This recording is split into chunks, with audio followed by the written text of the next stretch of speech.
Boa noite, boa tarde, bom dia. Na verdade, nossa aula aqui é sempre replicada no YouTube, então não sei que momento que vocês vão assistir. Gostaria de agradecer a todos vocês por mais esse dia, mais esse momento de estar com vocês, tá? De poder estar falando dessas aulas, poder estar participando do conhecimento e, na verdade, poder estar pegando mais conhecimento. A partir do momento que eu estou dando essas aulas, eu também estou tendo que estudar muito, estou muito feliz com isso. Mostro que já estamos reformulando o jeito de dar aula. Na nossa última live mesmo, o trabalho que foi apresentado no YouTube já é de uma nova forma e vamos continuar nesse mesmo ritmo. Por isso eu queria agradecer a todos vocês, pedir para vocês entrarem na nossa página no YouTube, Aleton Silveira, compartilhar, curtir e nos ajudar a chegar aos 1000 amigos. O que acontece é o seguinte, gente, na aula de hoje vou falar de um tema que eu gosto muito, que é a organologia dos instrumentos musicais.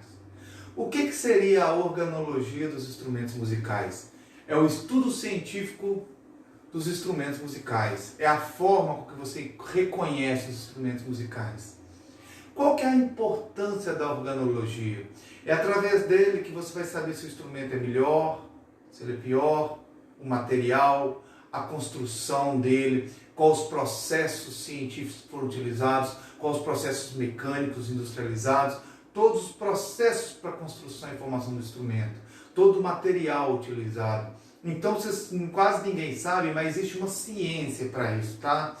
O estudioso da organologia é ele que vai explorar todo esse âmbito de informações sobre o instrumento. Ele é necessário, principalmente, gente, ter esse reconhecimento dos maestros. Os maestros precisam de reconhecer seus instrumentos, do que ele necessita, porque um instrumento pode ter um som mais brilhante, o outro menos brilhante, um instrumento pode ser mais durável, menos durável. Então esse estudo de organologia é que faz esse entendimento. A classificação, ela surgiu praticamente em 1863 com 4 categorias, tá? Eram os instrumentos de corda, instrumentos de sopro, instrumentos esticados com membrana, o que fica assim, então caracterizando é o material utilizado, igualmente os instrumentos autofônicos. Hoje em dia, quando eu falo de banda, de orquestra, o pessoal fala muito pouco sobre essas definições dessas famílias, que se chamam apenas as famílias de sopros, madeiras e percussão. Essas famílias se subdividem em várias outras famílias. É uma classificação mais simplista, mais comum utilizada. Por quê? Se eu falar de sopros, eu vou ter as madeiras e os metais, 2 subdivisões já de famílias. Se eu falar dos metais, aí começa, eu vou ter vários, aí vou ter tubos, pistos, sem pisto, etc. Nisso também, se eu falar das madeiras, aí entra a flauta, que hoje em dia muita gente confunde, que a flauta transversal ela é de prata, ou é de ouro, é de platino, é de cobre. E antigamente ela era de madeira, as primeiras flautas, então ela está na família das madeiras. Se eu falar sobre as clarinetes têm uma infinidade de instrumentos. A família dos saxofones tem uma infinidade de instrumentos. Essas famílias se subdividiam em várias outras famílias. Imagina então, gente, a família das cordas, com os violinos, violas, violoncelos, contrabaixos, violões, guitarras, banjo, bandolim. É uma enormidade de instrumentos. E não podemos nem tentar classificar e saber quantos instrumentos existem de percussão. Alguém já pensou nisso? Quando se fala em percussão, nossa senhora, só no Brasil há infinidade de instrumentos. Então, hoje em dia, a classificação ela ficou assim, tá? Quando você falar de classificação dos instrumentos musicais, existem os idiofones, que produzem som por meio de vibração de corpos sólidos, sem estar submetidos a tensão alguma. Exemplo, triângulo, sino, nós temos o agogô, nós temos uma infinidade de instrumentos, que são os idiofones. Também nós temos os membranofones, que produzem som por meio de vibração de uma membrana de tensão. O que é? Infinidade de tambores. Não, tamborim. E aí nós temos uma infinidade. Tamborim, agogô, tímpano, etc. Ao citar a família dos membranofones e diofones, nós temos uma infinidade de instrumentos para serem classificados. Temos também os cordofones, que produzem som a partir da vibração de uma corda sobre tensão. Piano é um cordofone, violino, guitarra, etc. Mas se eu for olhar como família, muitos classificam como percussão. Por isso que essa definição mais antiga, ela começou a entrar em desuso e ter problemas na hora de classificação dos instrumentos. O piano ele é um cordofone, que ele é de cordas percutidas, por isso que ele é de percussão. As cordas, um martelinho fica batendo nas cordas quando o pianista toca. Por isso dá esse problema na definição.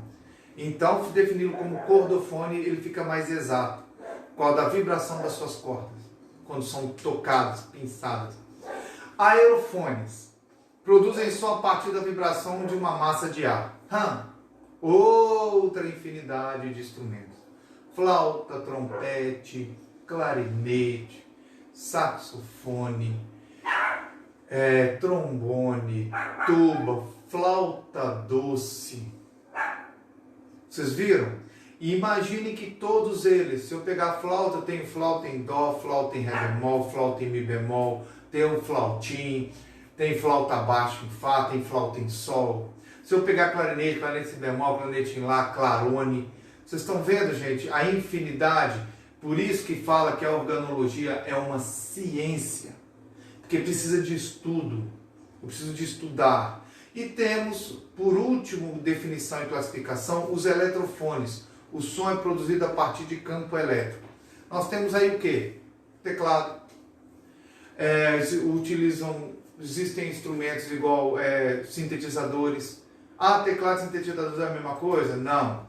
Hoje em dia se utiliza várias gravações durante uma apresentação, um concerto.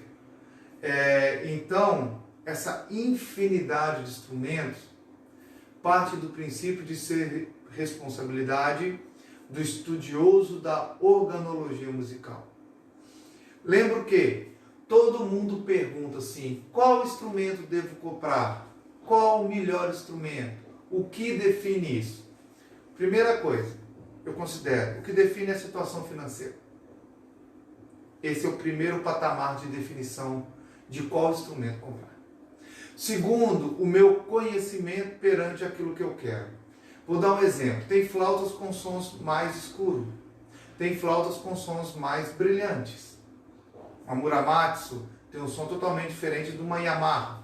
Mesmo se tiver um padrão de qualidade de performance. Tem uma produção de som diferente. O ouro de uma flauta produz um som diferente de uma flauta em prata, que produz um som diferente de uma flauta em platina, que produz um som diferente de uma flauta em cobre ou latão. Uma clarinete de madeira é diferente o som de um instrumento de resina.